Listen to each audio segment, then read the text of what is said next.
Coach Winters was named the National Coach of the Year, but after the success,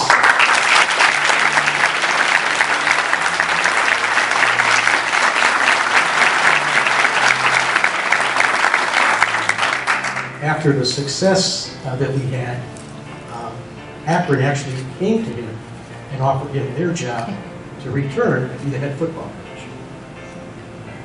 I don't know if you get a gift in kind for this, David, but he turned down an offer that over 5 years would have paid him $1 million more than what he would make at Wayne State. So I guess in a way, we're going to keep the assembly line running a few more years here. So it's my pleasure to introduce all winners. And they worked very hard, and you'd be very proud of them.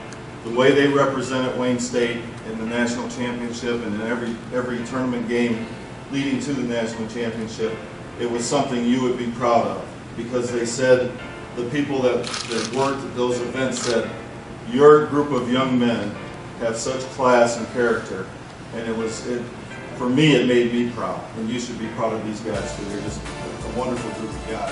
We lose 20 seniors, but we have prepared these guys for their chance, and you will be worth watching.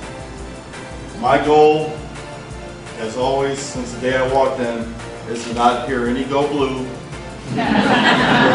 Sparty or anything else, and have all of you attend Wayne State football and Wayne State athletics. Thank you. I did not expect to be making any comments on football 17 months ago. I had read nothing anywhere about Wayne State athletics. Isn't it fun?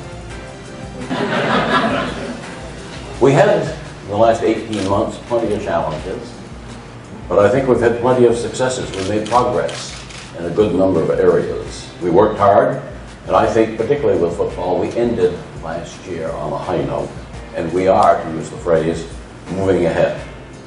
McGregor and what is called the reflecting pond, except dirt doesn't reflect well. And so I'm here to report and to announce that as soon as we get board approval, which will be in the next month or two, and I'm not suggesting they're not going to give the approval, we will fix that in 2012. And so that we will introduce in this pond water, as well as other things.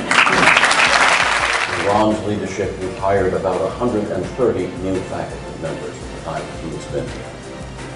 They're the foundation of our success, of any university success. And our success right now, we're going to teach those courses and do that research, and in the long run, because they build on the intellectual capacity and capability of this university. Graduation rates, you've read more about that than you wish, and I have too. The graduation rates, incidentally, are based on 6 years. And you say, why 6 years? Because that is a federal major and that is a state major. And I'm not in charge of either of those. So we will be measured on 6-year graduation rates. Now we know that we have students who take longer than that. At graduation in December, a lady crossed the stage so I could shake her hand and be pleased that she graduated. She said, I'm 63 years old, getting a bachelor's degree. I was a dropout for 30 years while I grew a family, did other things. And I'm glad to be back and graduating, and I was glad that she was back and graduating.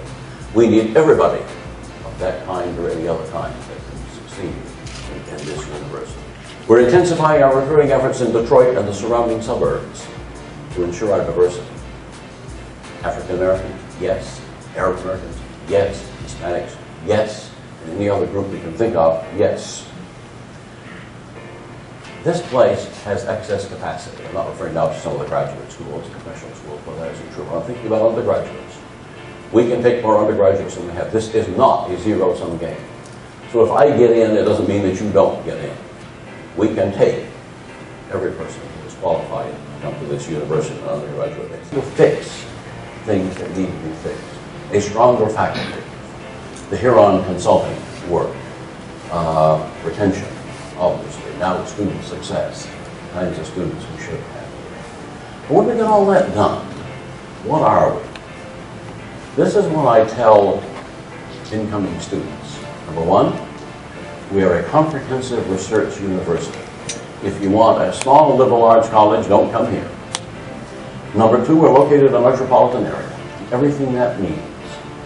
If you want sports, we got it. If you want art, we got it. If you want music, we got it. If you want some other things that aren't so good, we got those too.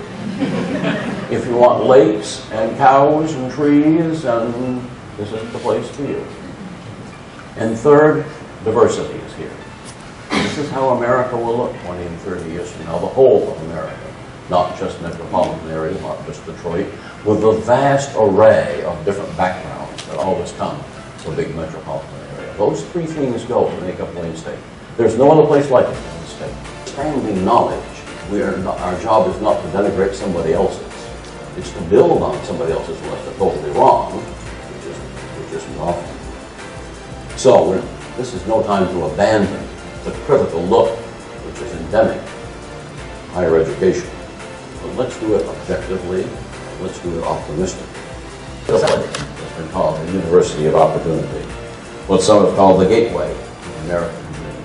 And that's exactly what we want it to be as we move forward. We've got talented, dedicated people, and yes, a great football team. So please share this with your friends and family. Talk about Wayne State, and does the football make it a lot easier to do so? Overall, I thought it was a great town hall where the president covered a lot of issues that are varying range from students to faculty.